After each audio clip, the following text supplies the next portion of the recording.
babalik siya sa'yo at habul-habulin ka niya lagi.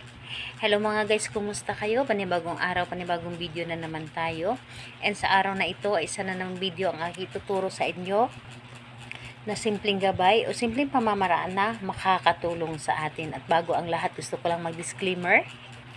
Sa mga taong hindi naniniwala at hindi gusto ang mga kagaya nitong video, please skip this video and maghanap kayo ng videos na gustong-gusto nyo dahil ang video na ito ay para lamang ito sa mga taong naniniwala and gusto mag-try. Sa lahat po ng mga nagko-comment dito sa aking video dito sa loob ng aking channel, mag-ingat sa lahat ng mga nagre-reply sa inyo na dinadala kayo sa kanilang WhatsApp in Imo app upang makaiwas po tayo sa scam.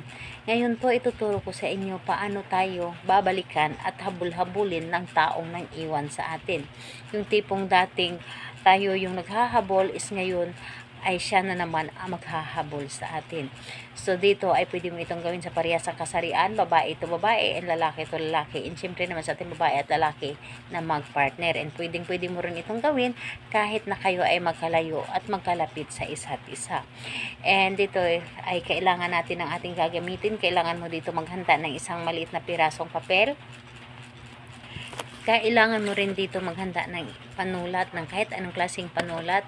And syempre, kailangan din natin dito ng isang basong tubig. And siguraduhin natin ang ating gagamitin na baso ay babasagin ito.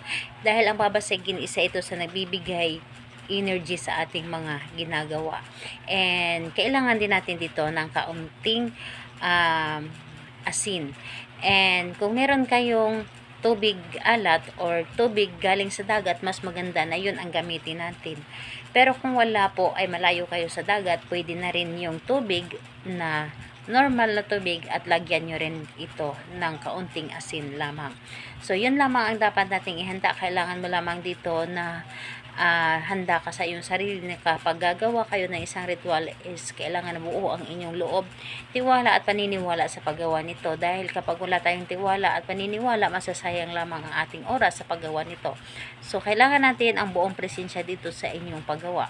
So ayan, kapag ready na, pwede mo na itong umpisahan. So dito po ang una mong gawin, dito sa isang maliit na pirasong papel, isulat mo dito ng 3 bisis yung kanyang pangalan at apelyido ng inyong target.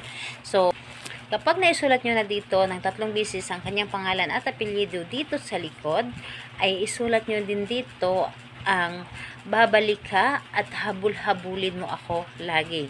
So, yun ang isulat ninyo, babalik ka at habul-habulin mo ako lagi. So, kapag na isulat nyo na ito, tupiin nyo lamang ito ng isang bisis. Tupiin nyo lamang ito ng isang bisis and ilagay mo lang dito sa loob ng tubig na may asin. So, kailangan nandito na or nasa loob na yung asin dito sa tubig. And yung papel hayaan ninyo na pumunta sa ilalim.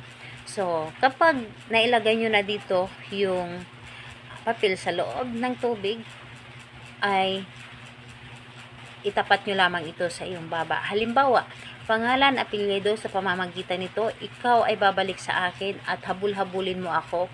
Hindi mo kakayanin na mawala ako sa buhay mo. Hindi mo kakayanin na hindi mo ako makikita. Hindi mo kakayanin na hindi mo ako makasama. Lahat na pwede mong sabihin dito, basta para lamang sa inyong relasyon, sabihin nyo na dito. And ayun po, pagkatapos mong mag-wish dito, ang gagawin ninyo, ang baso na ito ay ilagay mo ito sa ilalim ng inyong kama. Dapat po ay nasa ilalim ito ng inyong kama, sa center po dapat. Hayaan ninyo ito doon ng 3 araw, saka mo ito itapon. Pwede mo itong ibuhos sa may halaman ninyo, sa may bulaklak. Mas maganda sa bulaklak ninyo ito idilig or ibuhos ang tubig na ito. And ayun po, maramdaman ninyo ang resulta nito. Hindi magtatagal, ito ay gagana sa inyo. So, ayun, kung magtatanong kailan ito pwedeng gawin, maganda itong gawin sa araw ng Tuesday and Friday or may sinag ang buwan.